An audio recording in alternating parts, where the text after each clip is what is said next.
Hi, and welcome to the Beehive located in downtown Boston. Today we're going to make an Irish cream cheesecake. I'm going to start you out with the crust. And what's a better crust than Lorna Doone crackers? All right, I think a lot of people make crust at home out of graham crackers or even any type of pie dough. But I prefer a nice shortbread cookie. And you know what? You can buy them, so you can't really beat that. All I do is just take my Lorna Doone cookies and put them in a nice bag, all right? And I just smash them up, just like that. It's okay if you have chunks because when you bake it, all right, it's all gonna form just a solid layer of cookie crust. Now, a lot of people like a thin crust, a lot of people like a thick crust. I like just a medium crust. Just like that, all right? Next, we're gonna add a little bit of brown sugar, a little bit of cinnamon, all right? And of course, a touch of salt, very important, all right? Mix this up with our fingers. And now we're gonna add a little bit of butter. And the butter is what keeps it solid after the cheesecake cools. Remember to make your cheesecake the day before. It'll cut much better and you'll get nice straight lines when you cut it. So just like that. Next, we're going to take our springform pan. Now, I think springform pans are the best for cheesecakes. What they do is they have a removable base, all right? It fits in there perfectly. And we're going to add a little bit of pan release spray. Doesn't matter what kind.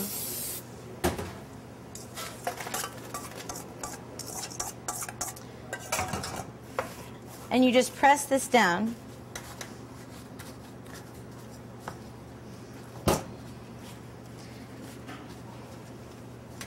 Perfect. Now we're going to bake this in the oven at 350 degrees for about 10 minutes.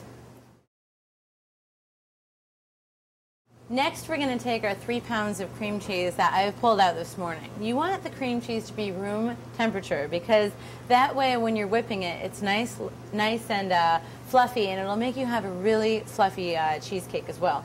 So I have the paddle attachment on the KitchenAid, and I've whipped this pretty steadily at like 10 minutes so that I have a nice fluffy consistency here. I'm going to turn this on a slow speed, just like that, and I'm going to add my sugar. This is what we call the creaming method. When you cream sugar with a fat, either butter when you're making cookies, or in this case, a cheesecake. All right? That looks pretty good to me. Next, we're going to crack our eggs into this bowl. Now, the reason why I always crack eggs into a bowl is because sometimes you can get some shell. If you crack it directly into the KitchenAid mixer and you get a shell in there, it's kind of hard to find it. So I always go into a bowl like this. Believe me, I found that out the hard way. All right. I have a little bit of vanilla, okay? And I just use imitation vanilla extract just because it adds a nice flavor.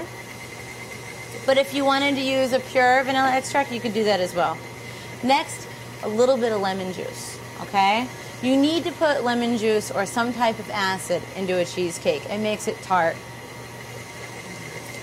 And this is just lemon juice that I squeezed yesterday. Pretty nice stuff. Touch of salt, of course. We need to make sure that when we're doing this, we're scraping down the sides.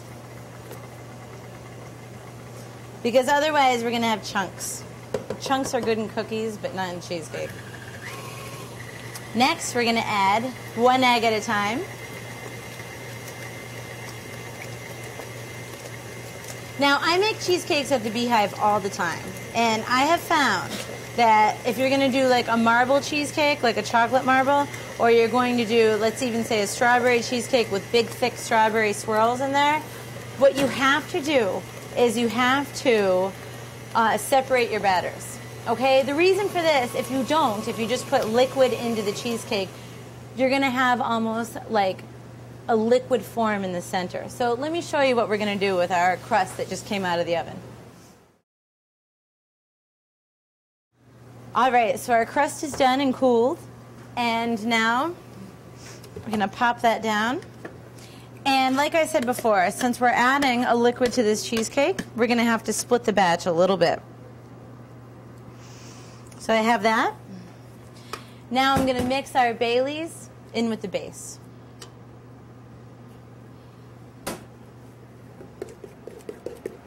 And I'm going to mix that up.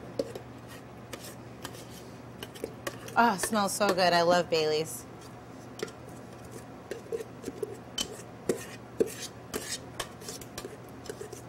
Just like that.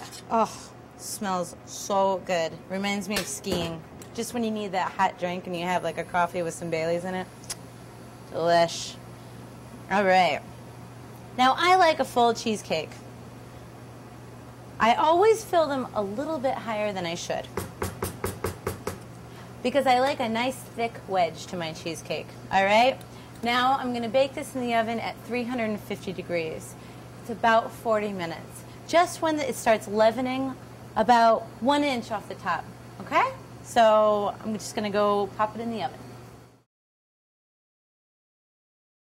So this is my cheesecake, and I can't think of anything better to have when you have friends over for St. Patrick's Day. But just to top it off, I'm going to make a little bit of chocolate sauce to go on top. Now, what's better than Baileys with chocolate, but Baileys with chocolate coffee sauce, okay? I have a little bit of coffee right here. I'm just going to dump it in. How about a little cinnamon, too?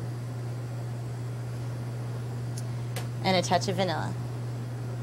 These are just generic chocolate chips that we use here. And here I have a little bit of heavy cream that's beginning to steep. Just going to pour it in like that. Smells so good. Perfect for today. It's freezing out. And we're just going to stir it up like so. And look at that. Instant ganache. Perfect. Perfect. All right. And our beautiful Baileys cheesecake. Oh, so good. Now remember, you want to make this the day before, because it's so rich that it needs time to set. Oh, I can tell already it's perfect. All right, just have a towel handy right next door or right nearby. Oh, look at that. Awesome, awesome cheesecake. We're going to serve it with a little bit of our chocolate sauce. Oh, looks so good. And how about a sprinkle of cinnamon? And of course, a few Lorna Doone cookies.